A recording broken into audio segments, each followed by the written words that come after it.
What we wanted to deliver, and the Russo Brothers have done a tremendous job in delivering this, is a movie unlike any other Marvel movie. It is tonally very, very different. It's got the humor, it's got the action, but at the same time, we see characters exploring their situations in a much deeper, richer way than we've done in the other films. And there's a level of action in this film, and a level of practical action, of actual stunts, of actual car chases, that is above and beyond anything we've done in any of our films. We wanted to come out of the gates full force because we knew we were bringing a fresh version of Cap to people in this movie because of the fact he's evolved since audiences have seen him last. And we just wanted to throw people into it as hard and fast and as exciting as we could.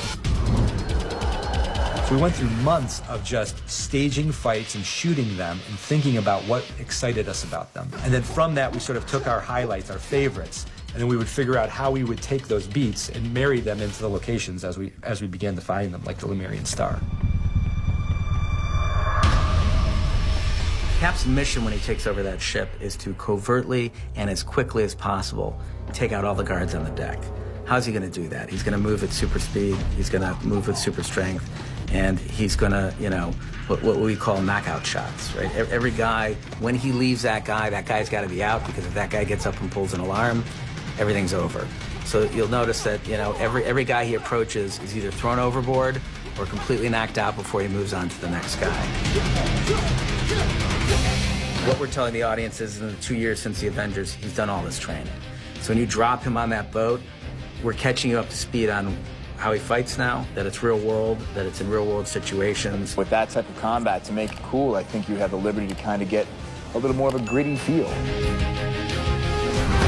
This movie's all handheld. It's just a really interesting approach to a superhero movie. I don't think I've seen a superhero movie shot that way yet. We want to move away from impressionistic action and into specificity, because Cap's abilities are all about superhuman abilities. So unless you can, you know, you can really follow his fighting style, you're losing an element of what makes him exciting to watch the character. We're down in Long Beach at the Sea Launch Commander, which is a very rare satellite launch vessel. And what we have here is a great sequence for Chris Evans, who's been doing a ton of fight training to really make the fights practical and visceral. Fighting George St. Pierre. He's the UFC welterweight champion and has brought his own fighting style to the character of George Batroc. It's an honor getting beat up by Captain America. It's a lot of fun. And in the choreography, we tried to put together a fight that played to George St. Pierre's strengths, because his martial arts background and his MMA notoriety. We wanted to put some moves in there that people would recognize, and make him a sufficient foe for Cap. It's a very action-heavy film, and it requires a lot of stunt work. And I think both Chris and Scarlett wanted to be able to do as much as possible when we got to these action sequences. For me, just having done 3 films so far with Marvel, and also with this, you know, with the same stunt group, I know what the ins and outs are more. I feel way more comfortable in fighting. I feel way more comfortable hanging 60 feet in the air. Scarlett and I have worked together quite a bit now. Her double is Heidi Moneymaker, who I hired and put them together on Iron Man 2, and she's doubled her ever since. She is truly one of the best stunt women in the world. Thank you to Heidi Moneymaker, who the two of us have now fused into one person. I think we try to push the envelope with each film, and there's already these kind of established moves that people recognize and are really into, so we get to play with that a little bit. We sort of have a style, or we have her style, and so every time I come onto a new movie, I go with the flow, and then I start trying to put in really widowy, kind of flippy, twisty, lucha libre type fun moves so that she still has that flair to it. A lot of the stunts in this film involved a lot of wire work, a lot of like pelling down things. We had her up at about 3 stories inside of a ship with steel all around, and we dropped her down. It was about a 30 or 40 foot drop, and she's shooting guns and very repeatable. It was safe, but she trusted us, and she did a great job.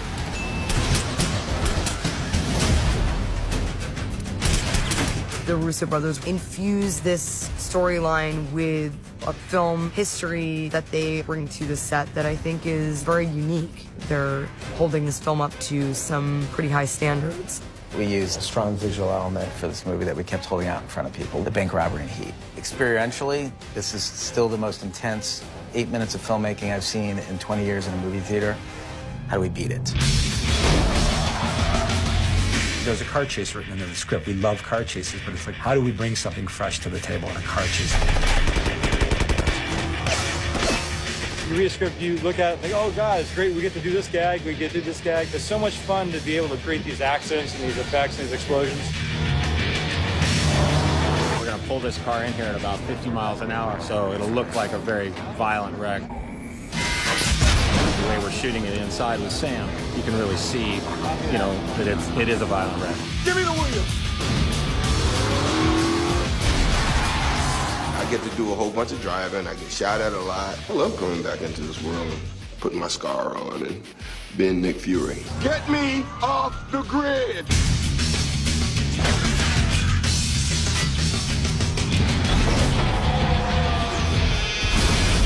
The story dictates the action. What's great about this movie is that it was constantly dictating some pretty awesome things. The second act climax, the end of Act 2, is this huge blowout on the shoreway. We tend to write some of the big stuff in a white box. You know, we assume some way we'll be able to do something, and whether it's a CGI environment or whether we're going to build something. In this case, I did not realize an actual American metropolis was going to say, yes, sure, shut down 3 miles of our freeway and go to town. Marvel had worked with Cleveland before on Avengers, so when we asked to come back and asked them if we could have access to some of their biggest locations, they were great at accommodating us. And we feel incredibly lucky because if you see behind me, the pure production value you get from being on a location like this is something that we couldn't possibly build on a back lot. What they came up with, I've certainly not seen in any Marvel movie. It was really, really intricate and very different.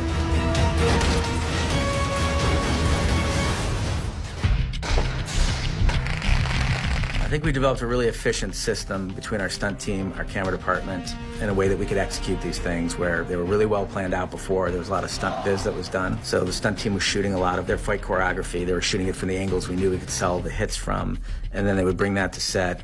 We'd all note it. Everybody would give their 2 cents. They'd do some more notes. So by the time we got to set, we had a very complete stunt viz of the sequence, which made it much easier and quicker to shoot it. Actually coming down the middle, so as our heroes are running this way and this way. So this is the car that is going to get blown up when she goes behind it, and this is the car that Cap is ricocheted off the windshield.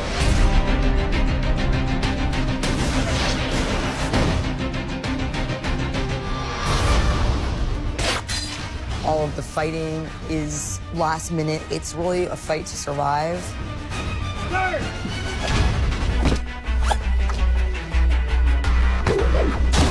It's all kind of a choreography, so it's sort of like a dance that you share with somebody. And there's so many little technicalities about spacing and kind of energy and speed, and sort of the whole thing like crescends into a whole different piece, and then it moves into a slower section.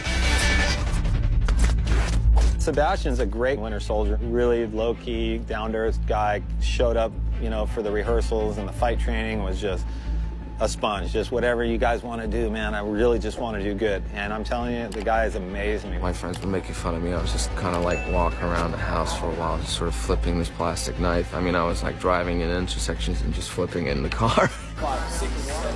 Oh, yes, that was money! That was money! Love it!